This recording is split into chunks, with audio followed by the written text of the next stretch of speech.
Hello,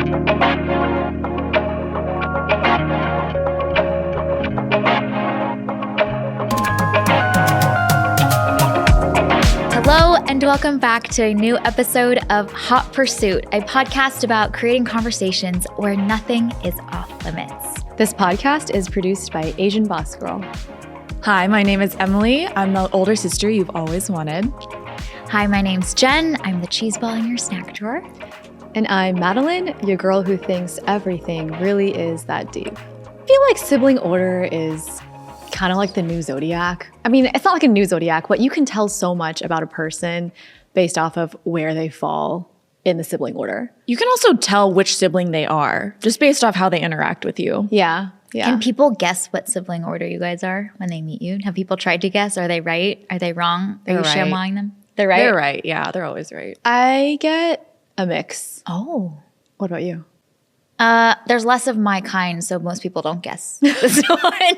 Yeah, you actually give that you have siblings. You don't have siblings. Yeah, meanwhile, I get guessed that I'm an only child, and I take it as the greatest insult.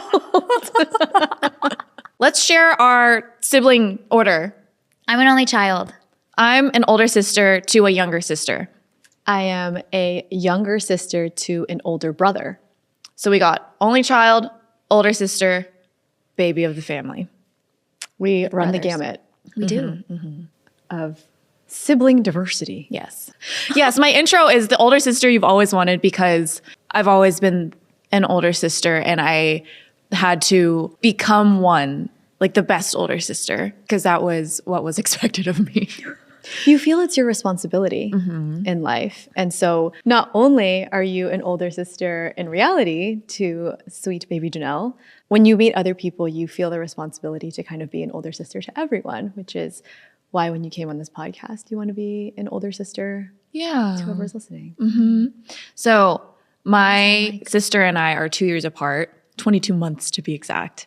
And it's kind of opposite because you would know older siblings to be the rule followers and the ones that are very obedient to their parents. But I feel like it was switched where I felt like I was always kind of rebelling and trailblazing and she was the one that followed all the rules. And even I talked to her on the phone the other day. She was like, just give me any amount of rules and I'll follow them. That's where I feel the safest. But I think having an older sibling to kind of pave the way. I always tell her, I have paved the way for you. Like You were an only child for a whole 22 months before sweet baby Janelle came into the picture. What was that like? I don't remember. I don't remember a life without my sister because I was only 2 years. I don't even remember my mom being pregnant. I just remember going to the hospital with my dad and then there was a baby. And I was like, is that ours? Is she ours? And I remember holding her for the first time. They brought her home and they're like, Emily, sit on the couch and put your arms out. And she was born 10 pounds, I think 2 ounces. She was huge. She was a week late. She stayed in for too long, but she was 10 pounds. And I remember like holding her like this. I put my arms out and I scooped it and they placed her in my arms. And I just remember feeling how hot she was. And I was like, she's so heavy. She's so hot. I feel like I'm holding onto a log. And I was like, can you please just get her out of here? But I remember just being so enamored with her. I'm like, this is a new human being and we get to keep her and I get to play with her and she's mine. And my parents always say that they made her for me. Oh, that's really sweet. I know. With that, I feel like I had to be the best for her because I was really all she had in the world. I mean, she had friends, she had my parents, but like the closest thing that she could look up to was me. So I took my role as an older sister very seriously. So you've always felt that pressure from the very beginning to be everything for her.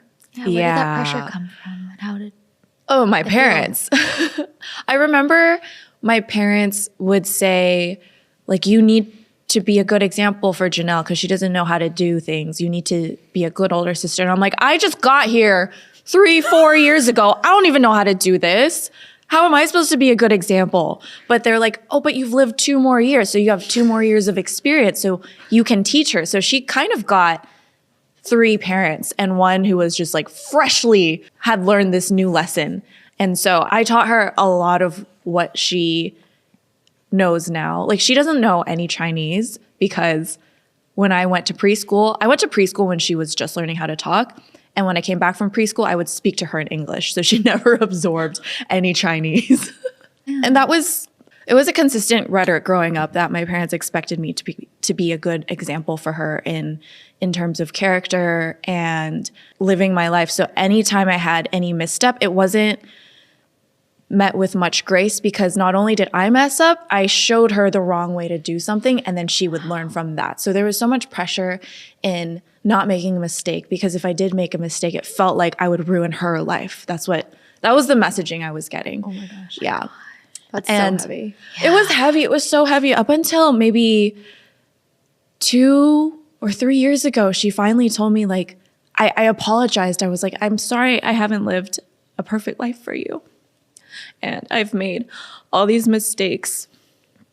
I'm so sorry. I'm not the perfect image of a human being that our parents wanted from you. And all she said, she was, I think we were just driving and she was like, Emily, you don't have to be a good example for me anymore. I can make my own decisions. I'm in my 20s now and I can see that you have your own life. And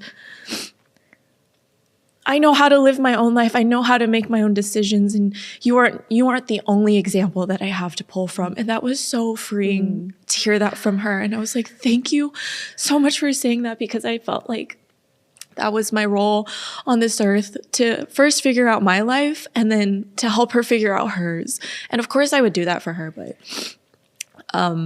it was the constant pressure to be perfect. And I felt like I couldn't ever measure up. And if I made a mistake or something that I knew would affect maybe her character or influence it poorly, I would hide it from her because I just didn't want her to see an older sister that was not perfect and who made mistakes and who did wrong things even if she knew that it was the wrong thing to do. Because I think there's a difference in doing a wrong thing on accident versus doing a wrong thing and you know that it's wrong. So of course, like I didn't want to be like a toxic figure in her life, even if I was trying to live my own life. It sounds like you feel almost morally responsible for how she shows up, how she turns out in the world. Mm-hmm. And I think a lot of older sisters talk about being the unsung heroes of families and a lot of the thankless jobs and like how they are expected to just absorb so much. So what are some things that you had to absorb? I like to tell her that I got the mean version of our parents because I describe it as the first sibling is the first pancake. So whenever you make pancakes, the first pancake is always like, maybe the heat's not on right. Maybe the batter is a little too thick or too thin. But then you make the second pancake and it's perfect. But the first pancake is the experimental one. So I feel like I was the one that my parents, because my parents didn't know how to be parents. Like I made them parents. So I was the one that they messed up on, or not messed up, but maybe they were too harsh in some ways or too lenient in other ways. So I feel like I absorbed a lot of their mistakes, which is no fault of theirs because they were figuring it out too. But it was kind of like they got to try things out, new parenting techniques on me. And if it didn't work, then they would try something else on her. So I felt growing up, I was disciplined a lot because I was trying to figure out life. And she got to watch and she got to learn from my mistakes, which is a benefit for a lot of younger siblings. But it just felt really unfair because I was constantly being punished for trying to explore in this world and trying to forge my own path. And I remember telling my parents, I'm like, you're always punishing me and you're never punishing her. And they're like, well, that's because she's obedient and she doesn't talk back and she learns. And so I kind of learned from that to be a good kid in the eyes of my parents was to just say yes and to not push back. So I felt a lot of the forging of my path and like trying things that are scary to my parents fell on me because she didn't really know how to do that, because she also felt the pressure of being good and being obedient as well. A lot of times those things that you absorb come at the cost of parts of you that maybe aren't able to be acknowledged or have space to come out a little bit more. So do you have any examples of things that you feel like as you're starting to see these things more clearly in your family dynamics, that there's little parts of you that you're like, I have more freedom to let this flow a little bit more that I maybe didn't have growing up? I was always a fighter. I feel I would listen to people who said no to me. For example, if I wanted to go to homecoming, they just saw what homecoming was off TV. So they just Grinding. they saw grinding, they saw underage drinking, they saw premarital sex, they saw all of those. And so they were like, of course we're not going to let you to homecoming, because that's what they saw on TV, even though they both grew up in America, but they just did not participate. But I was like, well, I want to go because it seems like a fun activity that you can do with your friends. And so I had to fight. I remember crying and fighting them about just going to a dance. And I had to present them with this whole thing, like, we're going to go as a group. I'm going to wear this dress. I'm going to go with these people, and you can trust them. And if you need to meet their parents, then here are their contacts. In the end, they allowed me to go. I just had to give them hourly updates. But because of that, it was easy for her to go the next year. She said, I'm going to homecoming. And they said, okay. And so for me, I'm like, I did that for you. That okay. A trailblazer. That okay from them was earned through my tears. So I've always been a fighter. And so now that I kind of get to exist outside of that sphere of protection and fear, I feel like now I can be a little bit more experimental in my self-expression. And I still do get feedback from my parents. Sometimes they're like, I don't like that. That was like, I don't like how you're displaying yourself in this way. Can you come over to this box? And it's still a dance. But I see the value in pushback, because that's the only way really you can get what you want, is if you push back and you fight for yourself. And that's something I'm trying to teach my sister too, because I think she's still kind of, her hands are tied by that fear, which she has expressed to me. And I'm like, just take baby steps, just push back. So we didn't tell my parents this, but next week she is getting a tattoo apprenticeship. We didn't tell them. And I'm going home so that she could give me a tattoo, because I am her greatest supporter. I want her to push back and I want her to achieve her dreams. So I was like, I got her a tattoo gun a few years ago, and she was like, she just never touched it. I'm like, you have to do this, because if you never do it, then you'll never do it. So she finally took that one step. And I know our parents are going to be so mad, but I'm so proud of her for doing that. And I know my mom watches this podcast, so sorry, mother, but not really. Like, she needs to express in the way that she wants. And I think this is so important for her to do.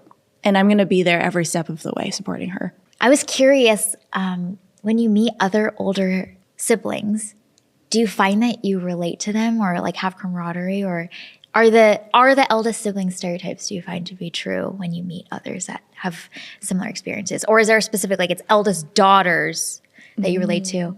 Yeah, because I think something that's different about you is personality type. You are a fighter. And I think older siblings typically fight a little less. Like, they learn to kind of absorb it. You learn throughout the years to take it and not fight back to your parents. Well, you learn throughout the years to choose the path of least resistance with your parents sometimes. And that's difficult for your personality type because you are ultimately a fighter. And so that's a little different from like the typical that you see. I think for older siblings, their personality is inconsistent. There's not a common thread in personality, but in the way that they are considerate of others and the way they acknowledge people is very similar. So you could have someone who's like an extrovert older sibling versus an introvert older sibling, and they can behave very differently, but they would be the first one to set a napkin down at the table. Or like if you sneeze, they would bring you a tissue, just like in action. And I think it's notable to acknowledge age difference too, because sometimes people are maybe 5 years difference in age versus for me, 2 years, she kind of feels like a peer, like a baby, but still a peer. So we're able to go through life differently. Some older siblings actually just act like parents too. So that's a very common thread that I've been able to see. You mentioned that your younger sister gets to reap a lot of the benefits of Yes. of the path that you have forged. Yes. And I'm wondering if you ever feel a little bit of like You ever have resentment. spicy feelings about it? Yeah. Do you ever feel a bit of resentment that she gets to just waltz through life? Sometimes. I did a lot of prediction in the past. I would fight with my parents for the thing that I wanted. And then as the argument kind of closed out, I would be like, I bet you will let Janelle do this without a fight next year. And they'll say, no, we won't. And lo and behold, next year, she gets to do it with zero resistance. And I just kind of stand there like, interesting.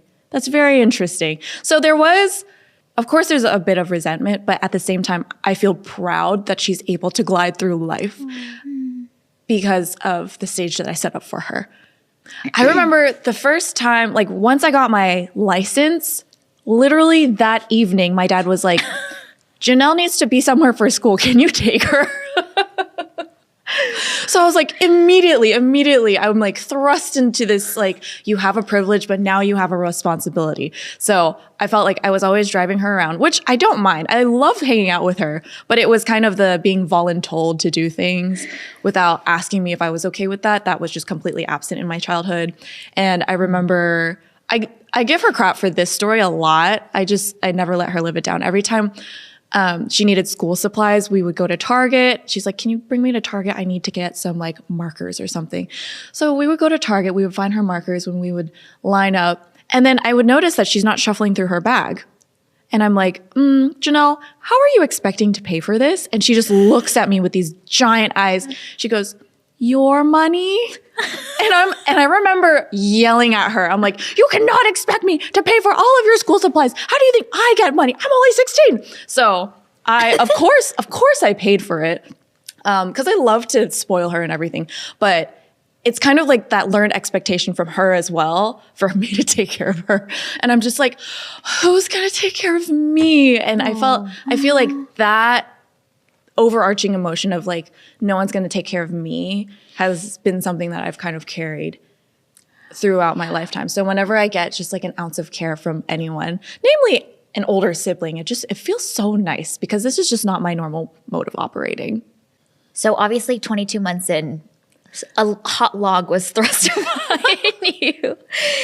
Growing up, did you ever wish you didn't have any siblings or had a different sibling? Or did you always, how did you feel about having your baby sister? No, I adore her so much.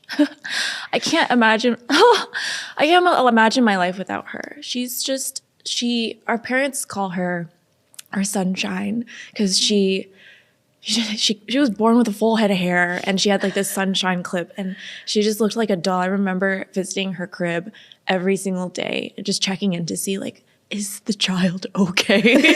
I would like to see the baby. And so even now as she's married, she owns a house, she has a dog of her own. I still see her as my baby. And I like to tell her that even when we're like 82 and 80 years old, I'm still going to see her as my baby because I would do anything for her. And when she was looking for a job, I was so scared for her because I was like, oh no, she can't survive in this real world. She's been protected all this time. And if anything happens to her, I would blame myself. So I just feel so protective over her, but I've also been able to see her grow in her own strength. And I'm just so inspired by her because she has expressed to me that she actually doesn't like being called a baby. She doesn't mind if we call her the baby, but since we say it so much, everyone else thinks she's a baby. So she feels like she has to prove that she can do things for herself. She's like, that's why I bought my own house. That's why I bought a dog. So people can see that I can do things. So I'm just so proud of how she's been able to shape her own life. But I don't know. I always think of the most dramatic scenarios where like, if it's between me or her, who's going to take the bullet? And it's always going to be me. I will never let her get hurt in this world. If it's up to me, I will always step in front of the bullet and I will take anything bad that happens to her because believe that she deserves like the richest, most beautiful life because she's mine and she was made for me. Aww. So I feel very, very protective over her. Yeah. Like so much so that I would just discard my own life so that she could have hers. Yeah. It almost sounds like parental love without the discipline. You get the good parts. There's still responsibility, but and the responsibility and the weight of that too. Yeah. But she's just my best friend and my most favorite person on this earth. she's your sea star. Yeah, she's my sister, and she's gonna do a really cool tattoo on me next week. I can't wait to show you guys. I would, if she wanted me to steal the moon, I would find a way. Aww. Yeah. I'm curious to know how being an older sibling has shaped a lot of who you are today and some of the traits that you have that make you you. I feel like when I meet a new person, I see their heart a lot quicker because I've been able to be protective of someone else's heart. So I'm very sensitive to fear. I'm really sensitive to when I meet a new person, I can sense when they feel vulnerable, and I'm able to both draw that out and create a safe space for them if that's what they want. Sometimes that's not what people want, but I don't think maternal is a good word, but I feel very like older sisterly to younger people. I don't know, even older people, I'm able to identify the child in them and the child who hasn't been given space to come out. As a role as an older sister on this earth, I just feel like I'm a really considerate person. And I always want to make sure people are okay, and I want to make sure people are happy. And that might not be good because sometimes I'm not happy when other people are not happy. But being able to influence and drop words of wisdom at a drop of a hat, I think I'm very good at. I love a good platitude. Being an older sibling is a huge honor. It's a huge burden, but it's a bigger honor. And I'm very happy and very blessed to be given this kind of life. We talked about me being an older sibling, but Jennifer, she is the only child. There aren't very many of us in the world. I often don't come across only children. So for the longest time, there was always stereotypes for the other sibling order, like the middle child, the youngest, the baby of the family. But I was just in my own little world being like, well, I'm an only child, just me and my parents. I would say the biggest stereotype about us is that we're bratty and spoiled and entitled. So I take it as the biggest compliment when people say that they don't think I'm an only child. I'm like, oh, okay, good. And I think it's really interesting because a lot of times parents of only children, I found especially Asian parents, are very aware that that can be a dynamic that exists around the child being spoiled. So they'll sometimes overcompensate to raise the child to be hyper considerate of others. And that Is that what your parents did? Yes, that's what my parents did. I'm like, you're talking about grand. Yes. How That's true what do my you think parents- those stereotypes are? It makes sense because all of the love that both parents have gets channeled into this one tiny human. But that also means that all of the expectations also get channeled into this one tiny human. And there's Did you feel that way? I think that only child guilt that comes from a strong sense of duty and responsibility to like take care of your parents' expectations is very real. So a story that I have is that one of my friends, who's also an only child, her best friend from high school, also an only child, we were planning a birthday dinner for a bunch of us, and one of the girls that we invited is also an only child, and she couldn't make it. After we were all there and she said she couldn't make it, there was such a long apology and so much like, I'm so sorry, I couldn't make it, and we all just sat there and we're like, only child guilt. We get it. And I've never felt such camaraderie with others that I was like, oh my gosh, wait, you feel it too? You feel it too? And there's just a moment of like, we all identified exactly what was happening in her, which is that she felt like she couldn't meet a bar that was set, that she probably set for herself, and was like overcompensating by profusely apologizing because the guilt was very strong. So we talked the rest of the evening about only child guilt. And I feel like it's opened my eyes a lot to how there's a lot of that in many areas of my life. How else does that manifest? Like, what are other examples of of when the only child guilt gets flared? Yeah, it comes up a lot in expectations that I set for myself.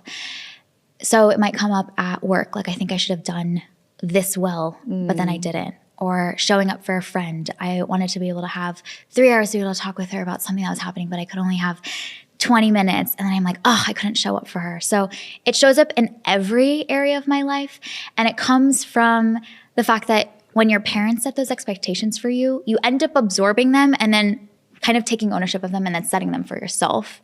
But because your parents have such high expectations from a young age, you are trained to believe like that's the bar that you should constantly be meeting. So I find that the overachieving, the sense of duty and responsibility for the things that you take on is very strong because it comes from parental sources at first, but then it kind of becomes your own. Because you said your parents set such high expectations for you, was there a fear of very intense repercussions if you didn't meet those expectations? Because if she was apologizing profusely, that means maybe she's afraid of something. Yeah, I've thought a lot about this the past year because I'm seeing that guilt run so much of my life when I feel like I've failed or haven't met a bar that I've set or I think I should be meeting. And I think for me where it comes from is when you don't meet a bar or you don't meet the expectations of your parents, you bear the full weight of that responsibility, and it feels like the displeasure, you are now almost like cast out from the family until you earn your way back into affection, approval again. Because in an only child family, the only source of chaos or conflict is literally from you alone. You don't see that it can come from any other source. So the weight of it feels greater because it's such a small, tightly controlled environment. So everything feels bigger because now it's them two together and you are almost like them against you. They needed to be a united front because they are the parents. Hard. But it's more like when I messed up or I didn't meet the bar or an expectation, I was always alone. There was no one else to talk to. There was no one else to be there. I just absorbed all of the that now I need to know this is why I can't do this ever again. And I know how to please and be what they want. One of the assumptions you have concluded growing up is that you must go through this life alone, kind of, when it comes to responsibilities. Yeah, I spent a lot of time alone through whether it's like playing by myself or dealing with things by myself. If my parents understood, then that was great. If they didn't understand, then it was just me, you know? And so I'm really great at absorbing and internalizing things myself. And my instinct is not to share them. My instinct is not to bring other people into it. My instinct, because I've always done this, is just figure it out yourself, process it yourself, deal with things yourself. So it breeds hyperindependence, which can be sometimes detrimental because I'm not able to bring other people into the fold as easily as I find that others are able to, like quickly share things, or they're willing to ask for help, and that does not come naturally for me at all. Did you notice examples growing up of people being able to connect with others easier because they had siblings? The thing that I remember observing a lot more is that they're much more okay with conflict. My mom jokes with me all the time now. She's like, you need to fight with people because no one ever fought with you when you were younger. No one ever said You're like, that's not my problem. Yeah. She's like, no one ever says mean things to you. You need to develop tougher skin. And I'm like, okay. You're like, I would have liked some help growing up that you could have given me through the form of maybe a sibling. Yeah. It's ironic because I also didn't want something. My mom, when I was younger, asked me if I wanted siblings. Oh. And for a few years, said I wanted an older brother. That ship had sailed, obviously. And then I said, no, I didn't want siblings. How old were you when you said no? Yeah. I think I was pretty young. I was like, no, I don't want siblings. And then my mom was like, okay, we'll be there with you. Like, we'll will be your siblings. Yeah. Do you feel that? I do. I feel like one of the really special parts of being an only child is the closeness that I have with my parents. They, especially as an adult now, I feel like we're like a little group of friends, like we're a little trio. We'll go on vacation together. We have the best time together. And there's so much condensed time spent with them talking and sharing, and they weren't distracted by other children in the house except for me. So we had a lot of time to bond. And so those bonds go really, really deep because we got so much time together, so much quality time together. Growing up when I was younger, I did not feel like they were my siblings. Now I like tease and bicker with my father. Like he's like my older brother, even though, Yeah, Jen always says like, my parents are my siblings. I'm like, no, they're not. It's not the same. You can't trash talk your parents with your parents. Yeah. They have authority over you. There's still a bit of respect. Yeah, you wouldn't like pull the hair of your mom, you know what I mean? Yeah, you wouldn't punch your mom, right? Yeah. You wouldn't say disrespectful things to your mom the same way. Yeah. But not. But it is nice that you're so close to them. So you basically determined your future by saying you didn't want a sibling. And now as an adult, it sounds like you wouldn't change that answer, but do you ever wonder? I do wonder. I always got asked growing up, do you want siblings? Did you miss not having siblings? And I was like, I always in my head was like, I don't know. I don't know what it's like to have siblings. So no, I wouldn't. I think there's a lot of trade-offs. I think I had to grow up a lot faster. One dynamic of being an only child that I think is different from having siblings to play with is that I was thrust into adult world much faster. I just spent so much time like running errands with my parents and sitting at the dinner table and like listening to their conversation. So there was less like parent-child dynamics often. They would just be adults and they would expect that I'm an adult together with them.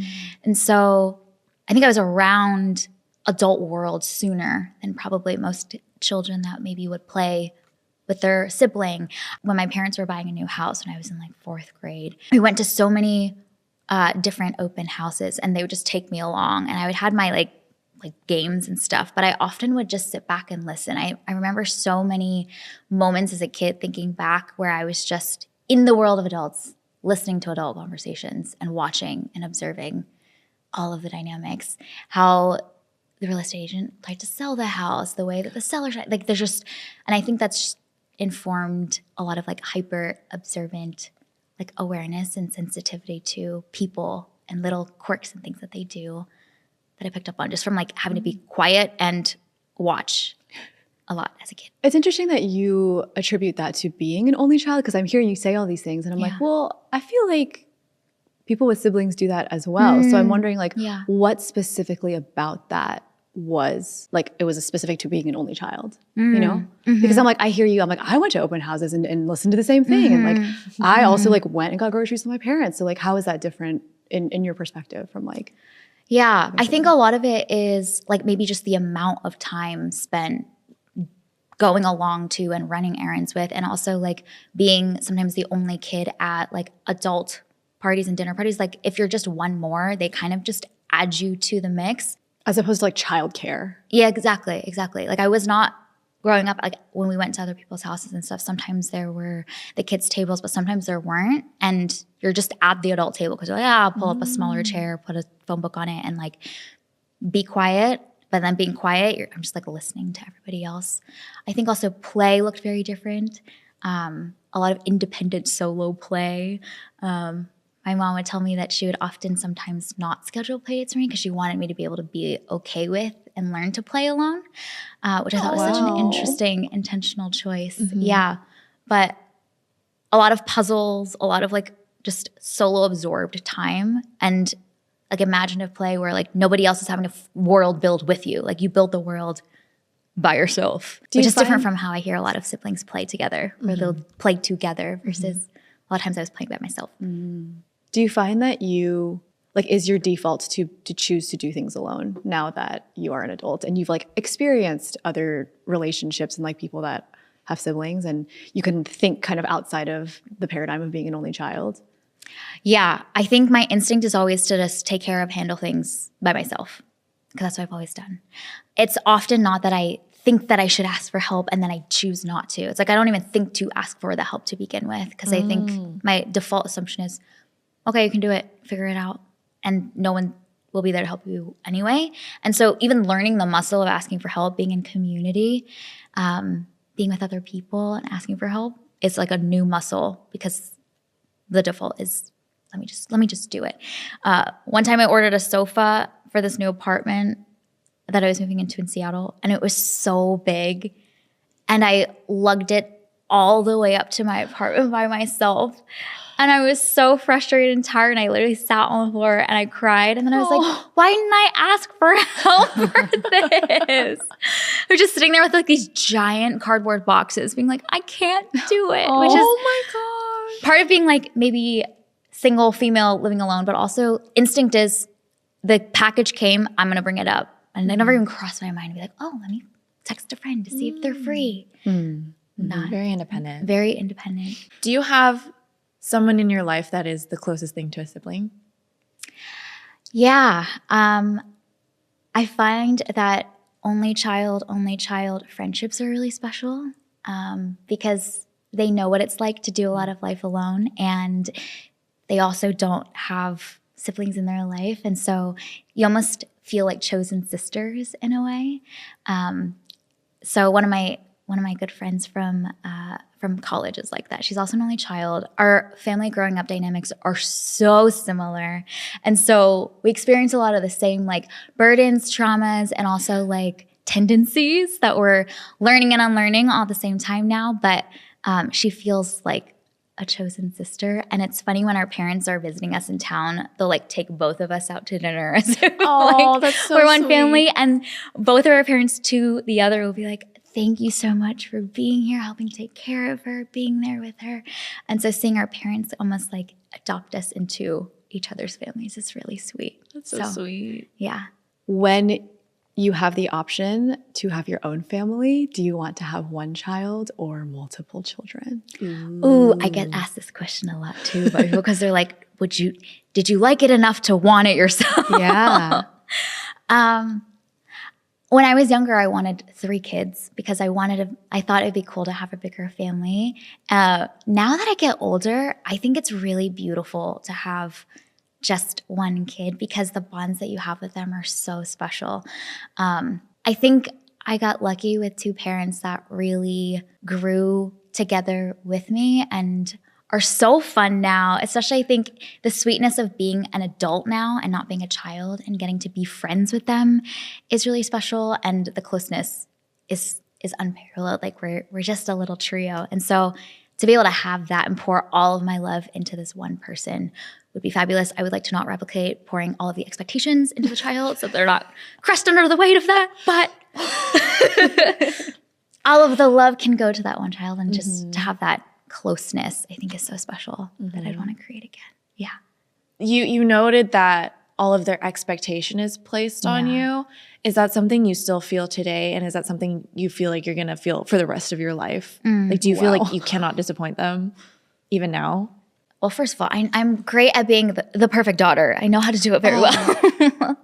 And I feel like I've had a complicated relationship with it, because sometimes I really lament it, and I'm frustrated sometimes with not being able to have the full freedom to be maybe all that I feel free fully to be, because I know that some parts might upset or create dissonance and friction with my parents, which growing up, as we mentioned earlier, like I would run from. But I also recognize more clearly now that it comes from a desire to like love them. Like I just wanted to make them happy.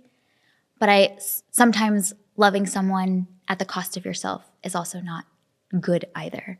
And so understanding where the balance is to like give them and love them in that way, but then also still acknowledge and honor parts of myself is something, honestly, that I'm still kind of walking out and figuring out now. So I don't know, but I also think now that I'm older too, the parents are loosening the reins a little bit too, which helps a lot. What is one thing about you that you wish your parents knew That's a good question. and celebrated? Yeah. I think I'm much more emotional than I sometimes let on, because sometimes my emotions can, because they love me, can create worry in them. Oh, so if you're sad, they're like, oh no. Yeah. We need to make sure you're happy. Yes, And we won't be exactly. happy until you're happy. And for a while, I was just frustrated with like, why can't you just understand that I'm sad right now? And I can see more clearly now that their instinct is, oh my gosh, my daughter, my sweet baby is sad. I want to make her happy. So I'm going to say everything to try and convince her or help her understand why it's going to be okay, you know? When all I want sometimes is someone to just sit with me in it and be like, hold my tears, wipe my tears, bring me a tissue. So I think that's one thing that I think they would be more surprised at, just how much I feel, and I feel very deeply, that I might not always have the space to fully express as much to them. What would it look like if you actually shared your emotions with them and asked them to just let you be sad? I'm learning to voice that more clearly to them. Like sometimes now I'll just say, I just am feeling sad about it and I will be okay. Don't worry about it. I just wanted to tell you. And they have done an amazing job being like, oh, okay, cool. Like, but the instinct, and I think especially when I was younger and I couldn't voice that as clearly, was to explain why it's going to be okay and use a lot of logic, very Asian parent, to explain why we're going to be okay, you know? And I didn't feel like I was going to be okay sometimes, and I just needed to sit in that. So I'm better with that without being triggered by like feeling like my emotions are validated. I can let my emotions almost take up space and just say, this is how I'm feeling. I'm really sad about it. I'm going to be okay, but I'm just sad today. And they're like, okay. And sometimes it creates worry in them, but sometimes, and I'm learning to have to be okay with that too also. And then I think it helps to recognize that their worry comes from love and not because they're trying to invalidate my emotions, even though that is a byproduct sometimes. So I love that. Yeah. You have to learn to kind of like, you have to tell them what the expectation should be and then just say, that's my piece. And be okay with sitting in the tension too. The discomfort. Yeah. The discomfort. That you have caused. Yeah. I find that I relate a lot to oldest siblings because they often carry a strong weight and responsibility and parental expectations. They were only children for many years until the little one came along. But also just the sweetness of closeness with your parents that is by kind of built into the way that your family unit exists. Is you spend so much time with them, conversing, talking, chatting, and that relationship is really special. It's like they made me their world when I was little, and now, growing up now, they get to be my world too. Aww. So, yeah. Only children. There's a few of us, we're repping out there. The youngest Madelyn. child. Hi, guys. The brat that is the youngest sibling. The baby. The baby. The forever baby who gets everything she wants. Who has it easy in life, who will pick fights, who thinks that people need to worship the ground I walk. No, I'm just kidding. Oh my gosh. No, just but kidding. No, you say that, but you're not kidding. Okay, I'm not kidding. So what was it like being the youngest baby of the family? The You littlest one? completed your family. I am a younger sister to an older brother, which I feel like is a very specific type of younger siblingry. Younger How many years siblinghood. apart? We're 3 years apart. And I think that younger girl sisters to older brothers have a very specific type of grit to them. They have like a thicker skin. They can appear more chill. It doesn't mean that they actually are more chill, but they've just had to like deal with a lot of just boy energy in their life. And so I think like just show up in the world a little differently. So like one thing that we always talk about is like has only had like girls in her life, and then Jay is just an only child. And I often say that I feel like an ogre in front of them because like because they just show up so like feminine and soft, and like I don't feel that way at all. So has life felt easy for you? That feels a little pointed. It is. This is like classic older sibling, younger sibling. So how nice are the roads that were paved before you got here? Hearing you talk about being an older sibling gives me a lot of sympathy for my older brother, I think, because he did have to deal with a lot of my parents just being harder on him. And I see the scars that has caused in him and like what he has to like carry in the world because of it. And like you said, like you can't fault your parents for it because they were just doing the best that they could. But of course that caused some trauma, some pain. And he just has to carry that around, which is like not great. And then watch me reap the benefits. So I think in some ways, like you get to watch your older, like the mistakes that your older sibling makes. And know exactly what to avoid, whether that's with your parents or that's in the real world, kind of like seeing how they react to friends or like what path they choose to take in school or even in their career. And I think like my brother and I have quite different interests to begin with. So it's not like one thing was better than the other. Kind of similar to what Jay was saying, like observing a lot growing up and then kind of like choosing how to deploy what you see is most fit. So what are the benefits that you received? Let's be specific. I would expect that my brother would pay for meals. Go on. It's funny because like he would be like, it's okay, I got you, but I'm going to collect. Don't you worry. Did you feel like your parents were softer on you because you were a girl? Yeah, I think that we had to deal with we had like a different set of problems to face in addition to being older, younger sibling. I think like the societal expectations of like what a guy should be versus like what a girl should be and how the guy should respond to girls, how the guy should respond to authority versus how a girl should respond to authority. So like the girl should kind of like be submissive. And that's not necessarily what my parents trained into me, but watching society and seeing like that's how I should be behaving versus like my brother. I can't speak to like what he felt, I guess, in that, but I saw that he would take the path of least resistance and just kind of like, okay, I'm not going to cause conflict. Like I'm just going to take it. I'm going to shut up and I'm going to go to my room, you know? And so contrasting to you, like I was always the fighter in the family. Like I would always talk back. I would always like pick the fight with my dad or my mom, and my brother would never do that. He would never talk back. So I think that shows up in your confidence and how you show up in the world. Like you are willing to cause discomfort a lot more freely, I think.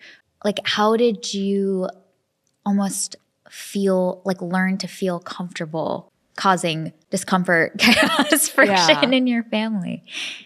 Because a lot of younger siblings do feel that they feel much more emboldened to voice their needs and trust that, well, I'm going to just shoot my shot anyway and try. Because the repercussions won't be as harsh or severe. And I think like part of it is just like, you just get it, unfortunately. Like, because you are the baby, I think like you just kind of get the easier path sometimes, which is like terrible to say, but it's true. And so I think as a result, like I don't walk through the world expecting that like I'm going to get X, Y, and Z. Like I find actually that I have to fight really hard for it. But like maybe that feeds into like I feel I have to work so much harder because I'm used to expecting that I should. I mean, I don't know like how much of that is the truth versus how much is, you know, like just how the world is built. And I'm sure there's like strong threads of truth in both. I really feel for my brother, I think. And like when it comes to like making friends, I would always like, I don't know, were you always not wanting Janelle to like be friends with your friends? Like my brother would invite friends over and I'd be like, I want to hang out. And he'd be like, no. Get your own friends. Yeah. And it's like, I had my own friends, but I just wanted, like, I thought my older brother was so cool. I wanted to be cool like him. I looked up to him and like everything he accomplished. I was like, I want to do that. You know, like he started swimming, he started playing piano, and I didn't do that because I was too young. But then like when I was asked, like, of course I want to do it because that's what my brother does. So you mentioned earlier that girls with brothers have a certain kind of grit that other girls don't, which I agree. I do not envy girls with brothers because do you feel like he influences how you see men outside of your family? Yeah, definitely. I think one part of that is like men can just be so much meaner with words. And so like I'm used to saying like really mean things and like I don't actually mean that necessarily, but like girls who have grown up with only girls will take it really personally, and I have to like walk it back and be like, no, I didn't mean to hurt you. Like, that's just kind of how I have been raised. Just being a bro. Yeah. But like, that's like really hurtful. And so I've had to like walk that back and relearn a lot of those things. But then at the same time, like I have like boy vernacular, you know, like I have like boy interests that are like slightly developed because like I just watched what my brother did growing up and saw those things as like cool. So of course, like I wanted to be like him. And so I think like the way that the world perceives you can be different from what you actually feel sometimes, because like I feel like a girl, but I don't necessarily like, I don't feel as feminine as I look. That sounds kind of dumb. Yeah, but going back to your question about like, does it affect how I view men? I think absolutely, because my brother is like an older figure in my life, and like he's an older male figure. And so whatever he thought was cool, or whatever he gave his approval to, especially when it came to me, I thought was how I needed to show up in the world to get the approval of men. And which is another topic that is really complicated, I think. But like growing up and finding that sometimes like what my brother said versus like what most guys think sometimes is not true, and was just like what my brother's opinion was a little like groundbreaking for me, which sounds so elementary. If my brother thought like a pair of jeans was really cool, I would see that he, you know, would wear that pair of jeans and I'm like, oh, I want one of those. He's like, yeah, you should get one. But then like later I look back and I'm like, that looked terrible. Like, but he would say that it looked good, you know, and I'm like, that was awful. Why would I ever do that? And I think another thing is growing up, you just play what your older sibling like wants to play most of the time, or that's what I did. So like my brother would want to like play karate, or like he would play on gaming consoles, you know, and I would just watch him play like Street Fighter or Mortal Kombat. And so I have like like yesterday I was out with Jen and she borrowed one of my t-shirts. It was like literally a graphic of Ryu from Street Fighter. And it's like, why would I own that? But I thought that was cool. And to this day, like I bought the t-shirt because I was like, oh, it's my childhood. But like fewer girls would probably think that was cool. So it informed almost your interests, maybe hobbies a little bit, but also the intangible things of how you show up in the world. I'm curious if you ever wanted sisters or desired for like younger siblings at all, having like maybe met other people with different sibling dynamics, especially I think at school kids always talk about their sibling dynamics together. Did you desire for anything different when you were little? Well, my mom has 8 siblings, and and my dad has 4 siblings. And I've always loved growing up in a huge family, just like having so many people to talk to and play with. And so I always thought it would be cool to have more siblings, but not like a ton, just a couple more. And then I always wonder how different my brother and I would be if we had other siblings, because me and my brother are really close. And I think if there were 2 more in the mix or 1 more in the mix, like maybe we wouldn't have a chance at being as close. And to kind of like validate you, though, I've always wondered how it would be if I had more siblings, but I've never felt that my brother wasn't enough. Like he's like everything, and that's all I've known to want, and that's all I do want, you know. I wish he was like a little more protective sometimes, and I wish he was like a little nicer and not a bully, but like I love him, and he's like a part of me. Like we look the same. You do. You guys are copy paste. We have the same mannerisms, like we think the same. And I have always actually been really thankful that I don't have a sister, because I feel like the comparison would be really, really rough. I don't know why I feel that way. That was a question I had for, this is unrelated, for both of you. Just like comparison between siblings, which I never had to deal with. Yeah, but I know a lot of siblings had to deal with. There's a thing, though. Oh, you're so similar. You're so different from your sister in this way. It's like people trying to understand who you are by understanding you in the context of people that came from the same genetics as you. What did it look like having to deal with other people comparing you with your sibling? When I was younger, I just wanted to be like as good as he was at everything, because he's really smart and he was really like, he was good at swimming and he was good at everything that he did. So I just wanted to be like him, which was good.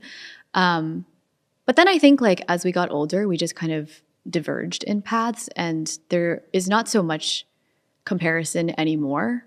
I think there was an aspect of when you're in school and he has gone before you and everyone kind of expects you to be a certain way, that you feel like I'm different, you know, like I am unique, when in reality, like they've forged the path for you.